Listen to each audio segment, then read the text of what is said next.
et non comme contenu. C'est là où notre débat va commencer, sous la forme, comment on révise la Constitution et comment on peut changer une Constitution. Alors, sur le plan matériel, la Constitution n'est rien d'autre qu'un ensemble de règles grâce auxquelles le pouvoir politique s'établit, s'exerce et se transmet. Parlons de la Constitution substantielle. C'est là où le vrai débat commence. La Constitution substantielle, le débat devient intéressant à ce niveau. Va au-delà du texte, mais ça va aussi au-delà de la matière. Ici, la Constitution est saisie comme un projet de vie. Est-ce que je me fais bien comprendre? S'il y avait une Constitution, ça aurait été beaucoup plus didactique et pédagogique. La Constitution est saisie ici comme projet de vie. La Constitution apparaît ici comme l'expression philosophique et politique d'une unité politique enracinée dans un ensemble culturel. C'est-à-dire que la Constitution apparaît comme l'âme de l'État.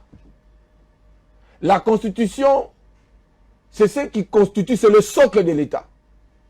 Lorsque vous déconstruisez l'âme de l'État, c'est la charpente institutionnelle qui s'écroule. Et donc, quand on discute de la Constitution dans un État président, ayons toujours à l'esprit la dimension substantielle. Ça veut dire que nous discutons sur notre projet de vie, ce que nous deviendrons dans 50 ans, 100 ans. Parce que la Constitution, en soi, a un effet miroir. C'est-à-dire que la Constitution, c'est un texte qui, lorsqu'on le regarde, on doit exactement se représenter. C'est-à-dire que c'est un texte qui doit répondre à nos aspirations profondes. Parce qu'en soi, la Constitution, c'est un héritage, c'est un miroir des héritages culturels et le fondement des espérances collectives. Maintenant, comment on peut réviser la Constitution? Quelles sont les nuances entre la révision et le changement de la Constitution? La révision de la Constitution n'est rien d'autre qu'un mécanisme de modification du texte existant dans la perspective de l'adapter au contexte et aux mœurs. Et en droit constitutionnel, je l'ai dit d'autorité, il n'existe pas, j'entre maintenant dans les grandes théories de droit constitutionnel, il n'existe pas de révision totale de la Constitution. La Constitution ne peut être révisée que partiellement. Sauf la Constitution suisse, qui prévoit à l'article 195 la possibilité d'une révision totale. Mais attention, ne perdons pas de vue que la Constitution suisse est une Constitution souple. Toute Constitution rigide a des limites. En Suisse, on peut réviser la Constitution même pour déterminer le jour de l'abattage des moutons. Donc la question de la Constitution n'est pas aussi fondamentale qu'elle ne l'est en France, en Belgique, aux États-Unis et en République démocratique du Congo. Et ce qui revient à dire que lorsqu'on révise une constitution, on doit la réviser sur la base des limites qui sont expresses et implicites, parce qu'il y a des limites implicites dans la Constitution.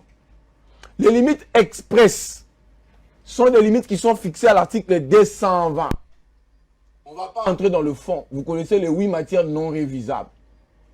Les limites implicites, ce sont des limites qui touchent aux principes fondamentaux d'une constitution. Par exemple, la forme de l'État. Par exemple, la forme du régime politique.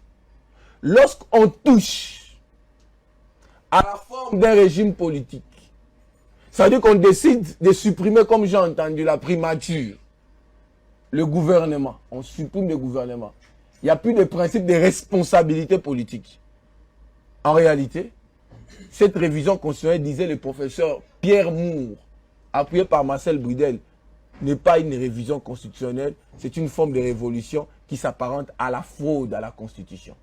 Pour entrer dans la question des dispositions intangibles, les dispositions intangibles en droit constitutionnel constituent l'âme de l'ensemble de l'architecture.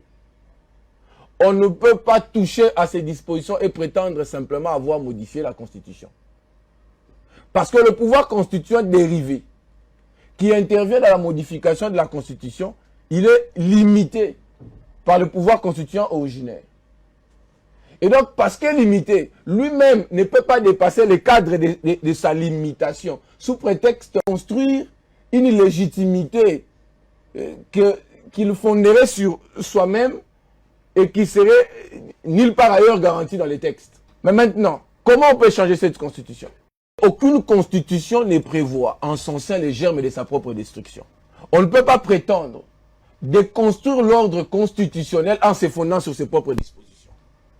Donc il y a une nuance, président, à faire entre le peuple qui a l'article 5 et le peuple qui a le référendum. Le peuple qui a le référendum est différent du peuple qui a l'article 5. Le peuple qui a l'article 5, à qui on confère la souveraineté, il est identique au peuple qui apparaît à l'article 218. Moi, je parle de la théorie du peuple dit dedans et du peuple dit dehors.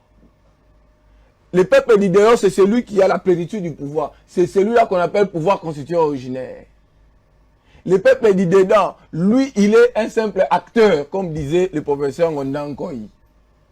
Donc, ils diront même c'est un pouvoir constitué, parce que son pouvoir est limité. Il ne peut intervenir que, conformément à ce qui est 218 par exemple, pour adopter une constitution, une modification d'une constitution par voie référendaire. Et parce qu'il intervient comme tout pouvoir constitué, son intervention peut être soumise, et ça je dis d'autorité, à un contrôle de constitutionnalité du juge constitutionnel. Il n'y a que le peuple du dehors qui a un pouvoir quasi divin. Lui, il intervient dans une hypothèse de vide juridique. Lui, il intervient dans deux, quand j'ai dit vide juridique, il y a deux hypothèses qui apparaissent. Soit que lorsqu'une constitution n'est pas en vigueur, soit à la naissance d'un État. Pour l'instant, il n'y a pas de vide. Comment ce pouvoir constituant peut intervenir? Il peut intervenir soit par voie de coups d'État constitutionnels ou par voie de révolution. Mais maintenant, la question de savoir, qu'est-ce qu'un coup d'État constitutionnel ou une révolution? J'ai des arguments à vous donner. Mais je ne pense pas que le cadre soit approprié. Voilà un peu, somme toute. Je crois avoir, si possible, si vous voulez bien, rencontré les préoccupations qui m'ont été formulées par le président en rapport avec le changement, la révision et même la notion de la Constitution. Je dis et je vous remercie.